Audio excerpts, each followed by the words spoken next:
Apakah kebenaran di sebalik skandal yang kini menyelubungi Datuk Seri Anwar Ibrahim? Adakah Datuk Seri Anwar menjadi mangsa satu konspirasi peringkat tertinggi? Atau adakah benar bahawa Datuk Seri Anwar bertopengkan imej Islam? Jika benar, apakah terdapat bukti-bukti nyata yang tidak dapat menafikan lagi segala salah laku Datuk Seri Anwar itu? Kini rakyat Malaysia berada dalam dilema. Mereka tertanya-tanya yang manakah benar dan yang manakah tidak. Maklumat yang diperolehi melalui media massa turut mengeruhkan lagi keadaan dengan laporan yang bercanggah. Rakyat Malaysia mahukan kebenaran. Rakyat Malaysia menuntut keadilan. Jika kebenaran dan keadilan yang dicari, saksikanlah fakta-fakta benar yang akan dipaparkan serta timbangkanlah sendiri sama ada tindakan terhadap Datuk Seri Anwar itu adil atau tidak.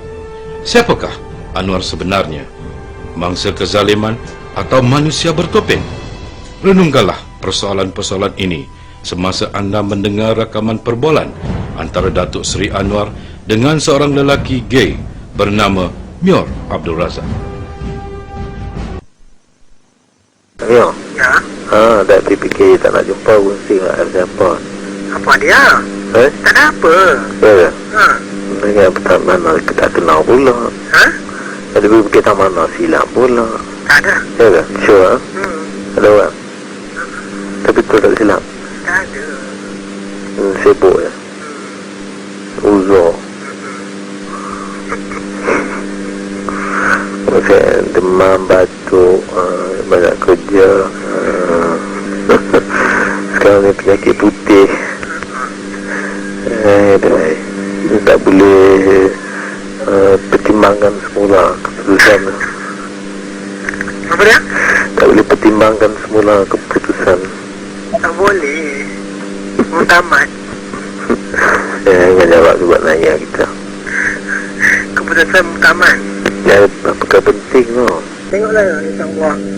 Kalau tak ada busy kan, kita tengok banyak ni. Itu sini ni? Ya, tak ada. Ini tak boleh. Selasa? InsyaAllah. Tapi insyaAllah tu bukan itu lah ya. Ada, saya tekan. Tak pernah. Tak kalau itu jadi isunya pula. Yalah. Bubur plaster, bubur kapal besar plaster kan. Okey, boleh matapan. Hari Selasa? Okey. InsyaAllah. InsyaAllah Arab ni. InsyaAllah tu tak ada. InsyaAllah keling ni. Yalah, keling lah.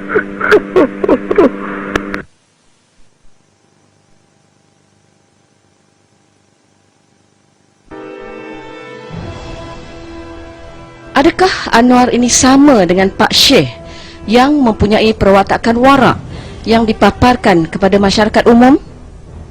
Apakah matlamat di sebalik pujuk rayu Datuk Seri Anwar itu? Harap bersabar.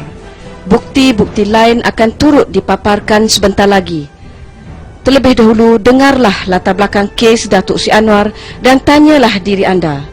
Siapakah Anwar sebenarnya?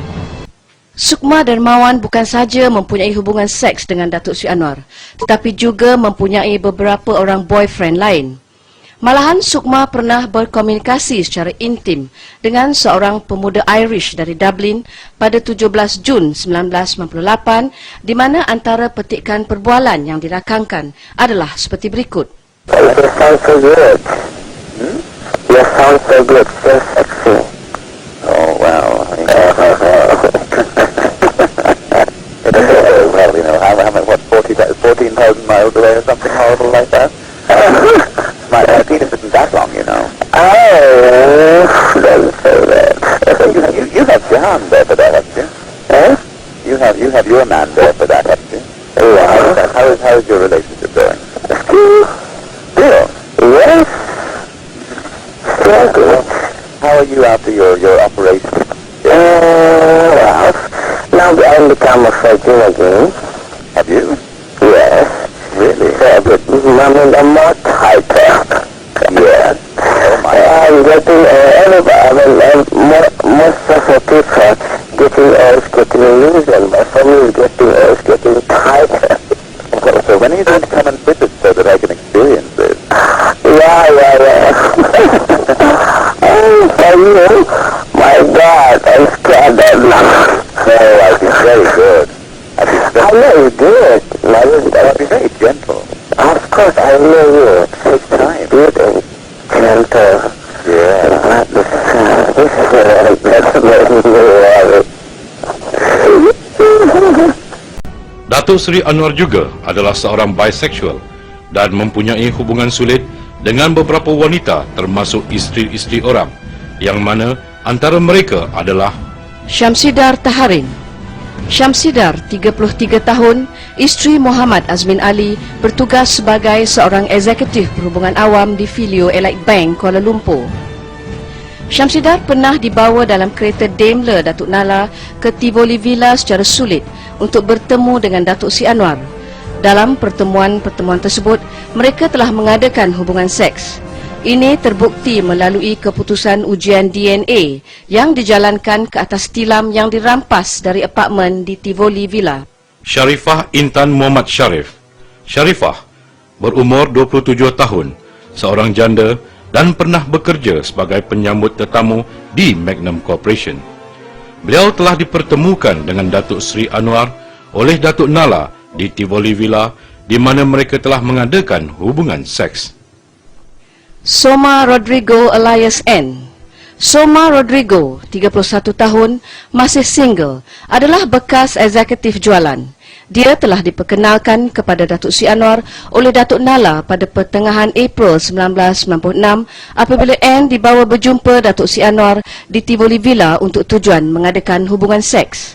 N terkejut dan enggan mengikut kehendak Datuk Seri Anwar apabila Datuk Seri Anwar cuba mencabul kehormatannya. Datuk Seri Anwar, that's what I told them. You met Datuk Seri Anwar saja? And that he tried to ask me to go to date with him. Nur Laila Abdul Majid. Nur Laila, 27 tahun, sudah bersuami dan mempunyai seorang anak. Beliau pernah bekerja sebagai seorang jurujual di butik kepunyaan Sukma Darmawan. Nur Laila telah mengadakan hubungan seks dengan Datuk Seri Anwar sebanyak 2 kali di Tivoli Villa pada tahun 1997. Di Fondol juga kan? Sekejap aja. Sekejap je. Dia pun sekejap aja. Lepas tu dia dah insight saya. Maksudnya sambil dia cium, And then he's trying to go in. Yeah. and then dia pakai kondom kata tu. First time tu dia tak pakai. First time tu dia tak pakai. Dia memang tak pakai kondom. Memang dia tak pakai. Yang saya nampak dia bawa kondom lah. Di tangannya ada kondom. Di Kondom dan memakainya. pakai terus. Buka lah di dalam kertas kan. Buka dan pakai. Pada satu ketika, Datuk Seri Anwar agak bimbang bahawa hubungan sulitnya dengan Nur Laila akan diketahui oleh orang ramai dan kebimbangan ini jelas dipaparkan dalam perbualan di antara Datuk Seri Anwar dengan Nur Laila pada 11 Ogos 1997 sebagaimana petikan rakaman berikut. Uncle Ferry, good afternoon. Hello. Yes. Afternoon. Hello. How are you? I'm okay. And you? Fine, thank you. Apa cakap ke orang macam tu kata saya jumpa lah, beli jam lah apalah. Kau ada cakap dengan siapa? I don't know, you mentioned that your friend asked told one fella asked me, I said no lah. I told who? I don't know. My friend? Who? I don't know.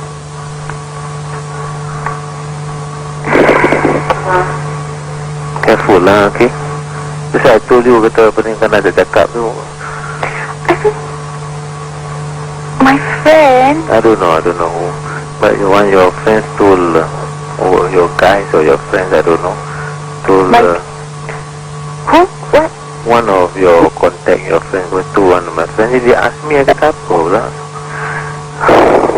Ada tak betul dia tu, I jumpa you this place and then bagi jam. Wonder who my friend is. I don't know. Be careful lah. Saya cakap tu orang. I mean, if I were to tell my friend, there are nobody. There's no way for you to, there's no way for a person that know you boleh tahu itu tak? Yalah, your friend to your friend. My another friend to. No. I don't know lah. Jadi kata ini boleh jadi orang nak create lah. Be careful lah, okay? That's why I told you tu kan lah. Kadang-kadang dia cakap dengan orang. Dia exaggerate. Okay? So take it easy, tak apa lah. I just want to caution you lah kadang. Okay? I tell you what. Yeah. Actually, I don't want this relationship, you know. Yeah, tak ada. I'm not saying anything. I'm not saying about it, but I'm just saying careful, okay? You are angry kan? No, I'm not. Okay, I'm talking to you as a friend, okay? Alright? Oh, okay. Now you feel like that. Yeah lah, because you know that, the reason, okay? Why don't you be honest about things? Come on. No, I'm just saying. People allege cakap-cakap ni tak elok lah. Who's that person? I don't know. Hello? Yeah. Because dia tak beritahu, dia tak beritahu detail, dia kata that's what they heard. I told your friend adalah. Siapa? You know who lah yang selalu jumpa I? Who's your friend? Huh? Siapa my friend? The one that always pick me up and I pergi jumpa you. Tak ada lah. No lah, I don't know. This one siapa cakap. I'm sure you know, but you don't want to say. I don't know, no, I know the person who told me, but he claimed that he heard from your friend. My friend?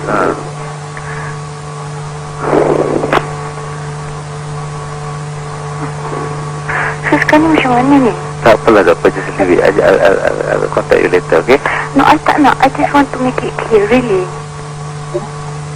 Okay lah. I'll call you later. Okay? Bila dia tahu ni? Dah lama. Saturday. But I heard something about it much earlier, but not. I thought it's not that serious.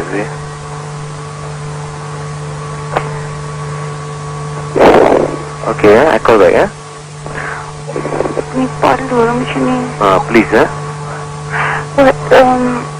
But I call back. come on, you tell me lah macam mana. Kejap, I call back. Kejap. I tunggu. Ya. Okay. Bye. Pemecatan Datuk Seri Anwar mempunyai implikasi terhadap keselamatan negara berasaskan faktor-faktor berikut. Datuk Seri Anwar memulakan kerjaya politiknya sebagai seorang aktivis pelajar yang berlandaskan Islam, dan ini telah memberi beliau imej sebagai tokoh pejuang Islam di dalam dan di luar negara. Oleh itu, pendedahan penglibatannya dalam kegiatan sumbang sukar dipercayai dan diterima oleh rakyat. Keadaan ini kalau dibiarkan boleh menggugat keyakinan rakyat terhadap kewibawaan kerajaan. Menyedari hakikat ini, Datuk Seri Anwar telah mengadakan roadshow sejak 2 September 98 di mana dia cuba mempamerkan bahawa pemecatannya adalah kerana dia memperjuangkan reformasi, menentang korupsi, kelusi dan nepotisme. Hakikat sebenarnya ialah Datuk Seri Anwar telah memperalatkan platform reformasi ini untuk tujuannya sendiri.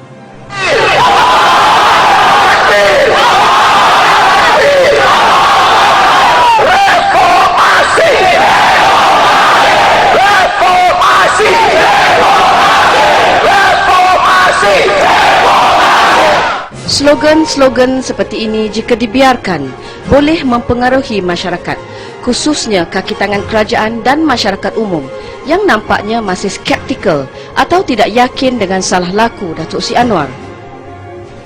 Di sepanjang kerjaya politiknya, Datuk Seri Anwar telah berjaya mewujudkan networking atau rangkaian dengan beberapa orang tokoh politik di negara-negara asing.